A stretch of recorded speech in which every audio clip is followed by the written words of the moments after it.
ইরানের একটি গোপন ভিডিও ফাঁস হতেই তোলপাড় শুরু হয়েছে বিশ্বজুড়ে। ভিডিওতে দেখা যাচ্ছে পাহাড়ের বুক চিরে এক বিশাল বাংকার থেকে বেরিয়ে আসছে দৈত্যাকৃতির এক মিসাইল। বিশাল ট্রাকের উপর বসানো এই মিসাইলটি কোনো সাধারণ অস্ত্র নয়। এর আকার, গঠন এবং গোপনীয়তা দেখে আন্তর্জাতিক সমরবিদরা নিশ্চিত এটি এমন এক মারণাস্ত্র যার একটি বানাতেই খরচ হয় 12 থেকে 13 হাজার কোটি টাকা। সবচেয়ে ভয়ের কথা হলো এই মিসাইল নাকি পারমাণবিক ওয়ারহেড বা বোমা বহনে সক্ষম। মধ্যপ্রাচ্যে ইসরায়েল ও আমেরিকার সঙ্গে ইরানের উত্তেজনা যখন চরমে, ঠিক তখনই তেহরান তাদের আস্থিন থেকে বের করল এই তুরুপের তাস। সম্প্রতি ইরানের আকাশে এমন কিছু মিসাইল উড়তে দেখা গেছে যা বারবার গতিপথ বদলাচ্ছে এবং দেখতে অনেকটা মহাকাশগামী রকেটের মতো।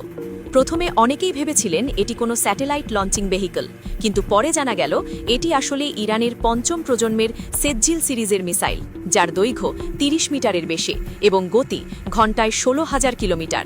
কিন্তু ভাইরাল ভিডিওতে দেখা মিসাইলটি সেজ্জিল নয়, এটি সম্পূর্ণ অচেনা এক দানব।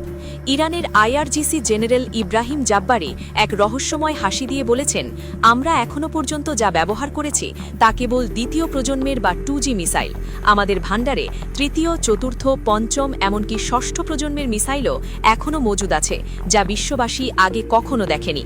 তার এই কথায় পরিষ্কার, ইরান এমন কিছু লুকিয়ে রেখেছে যা যুদ্ধের মোড় ঘুরিয়ে দিতে পারে। গোয়েন্দা সূত্র বলছে, ইরান সম্ভবত তাদের পঞ্চম প্রজন্মের খেইবার মিসাইলেরও সফল পরীক্ষা চালিয়েছে। এটি ঘণ্টায় 19,500 কিলোমিটার বেগে উড়ে গিয়ে 3,000 কিলোমিটার দূরের লক্ষ্যবস্তু গুড়িয়ে দিতে পারে। তবে ভিডিওর অচেনা মিসাইলটি সম্ভবত 13,000 কিলোমিটার পাল্লার এক আন্তঃমহাদেশীয় ব্যালিস্টিক মিসাইল, যা এতদিন কেবল রাশিয়া, চীন বা উত্তর কোরিয়ার হাতেই দেখা যেত। এর ইঞ্জিন ক্ষমতা এবং জ্বালানির ধরন দেখে মনে হচ্ছে এটি একবার আকাশে উঠলে পৃথিবীর যে কোনো প্রান্তে আঘাত হানতে পারবে। আরও ভয়ের বিষয় হলো এটি হয়তো মাল্টিহেড বা MIRV প্রযুক্তি ব্যবহার করা হয়েছে, অর্থাৎ একটি মিসাইল আকাশে উঠে মহাকাশে গিয়ে কয়েক ভাগে ভাগ হয়ে আলাদা আলাদা শহরে আঘাত হানবে। এমন প্রযুক্তি বিশ্বের হাতে গোনা কয়েকটি দেশেরই আছে। এই মিসাইল তৈরি হয়েছে ইরানের দক্ষিণাঞ্চলের দুর্গম পাহাড়ের নিচে এক অতি গোপন ভূগর্ভস্থ সামরিক ঘাঁটিতে, যেখানে সাধারণ মানুষ তো দূরের কথা, খোদ ইরানের অনেক উচ্চপদস্থ কর্মকর্তাও ঢুকতে পারেন না।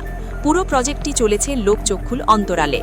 ইরান যদিও বিস্তারিত কিছু বলেনি, কিন্তু তাদের হাবভাব বলে দিচ্ছে তারা যে কোনো পরিস্থিতির জন্য প্রস্তুত এবং তাদের এই সারপ্রাইজ দেখার জন্য বিশ্বকে খুব বেশি দিন অপেক্ষা করতে হবে না।